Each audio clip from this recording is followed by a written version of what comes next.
আমার প্রিয় ভাই, আমাকে আপনাকে আমাদের মা বাবা বেশি ভালোবাসে না আল্লাহ? মাশাআল্লাহ, দারুণ জবাব। যারা চুপ করে আছেন তারা কিন্তু ঠিক করেন নাই।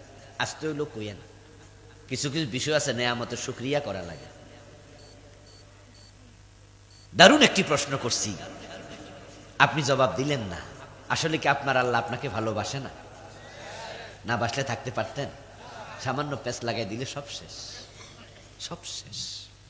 আল্লাহর ভালোবাসা আমাদের প্রতি এতটাই যেটা আমরা কল্পনা করতে পারবো না। কল্পনার গতি শ্লথ হয়ে যাবে,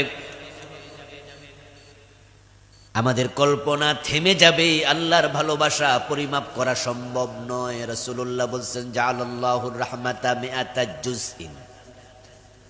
আল্লাহ তার ভালোবাসাকে 100 ভাগে ভাগ করলেন।